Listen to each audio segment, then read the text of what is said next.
Hi, this is Coffee County Mayor Judd Matheny. Stay tuned for the mayor's message.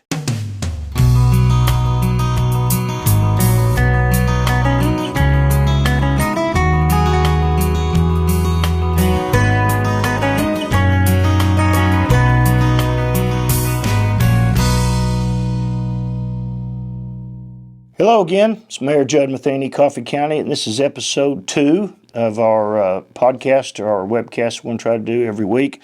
And today's date that this will post should be February the 20th, 2023. And I just want to do a few minutes, not make any of these too long and nauseating for you.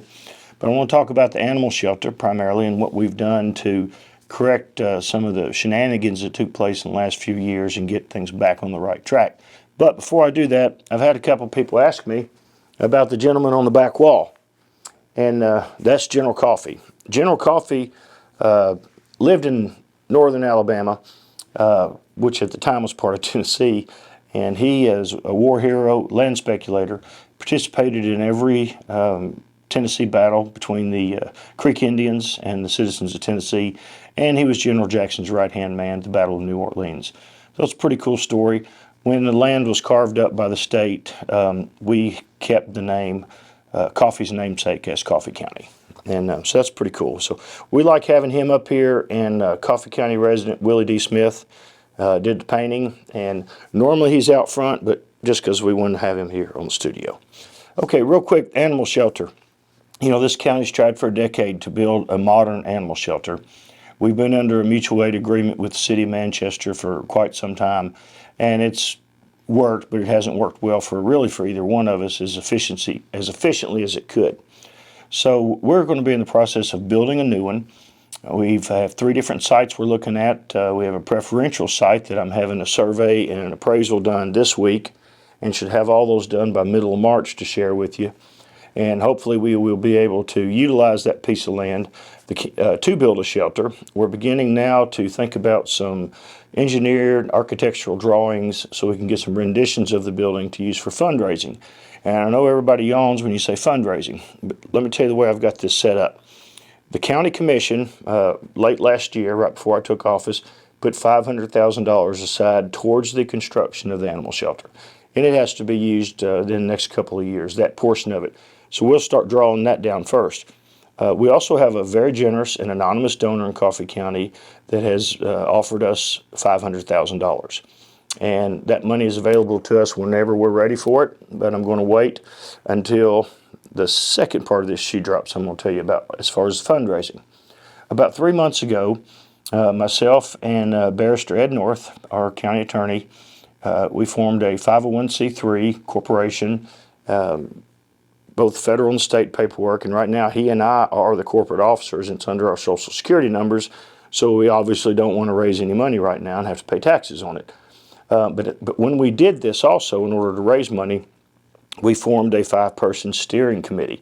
That steering committee's primary job is to create a board of directors and then retire itself in May. We had, on February the 16th, we had a steering committee meeting, and we had 11 people there, so it's growing. And in March, I expect to have 15 or 16 from there. Some of our steering committee members are going to back off as agreed upon.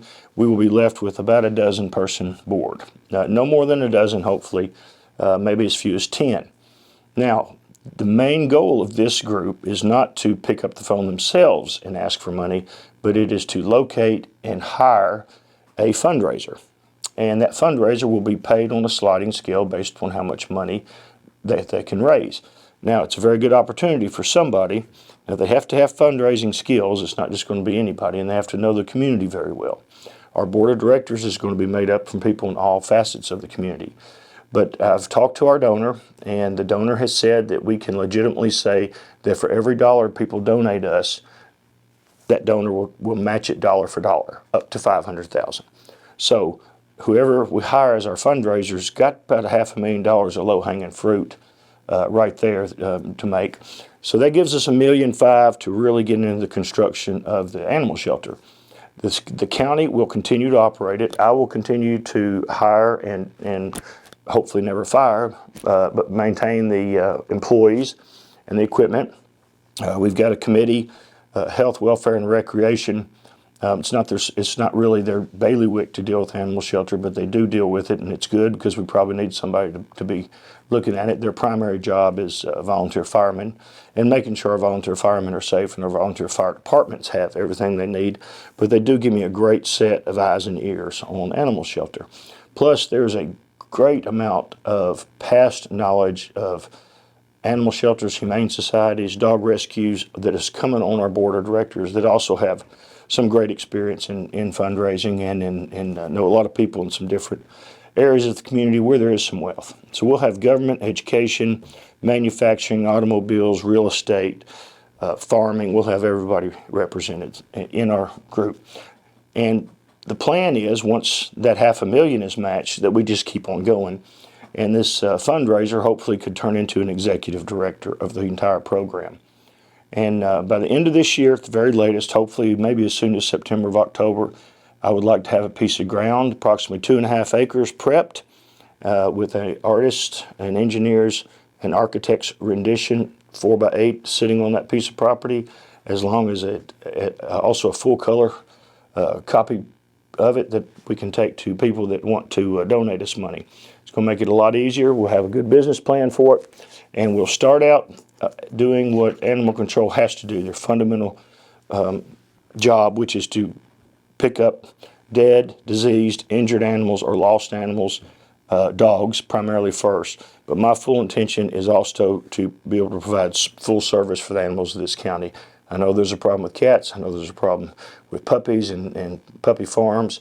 So that's going to take extra space. That's going to take extra money. But we're going to have the overall space. We're just going to have to build out to it. But you have my pledge that we're going to have a world-class animal control facility that serves its purpose and that the citizens of this county are going to be proud of, whether they go to adopt a dog or they're not going to be scared to death if they know their dog ends up there, that it's going to be shipped off or euthanized immediately, because I want a no-kill shelter anyway. But that's Judd Matheny, and I'm going to fight for those things, and I will look forward to talking to you on the 27th of February for episode 3.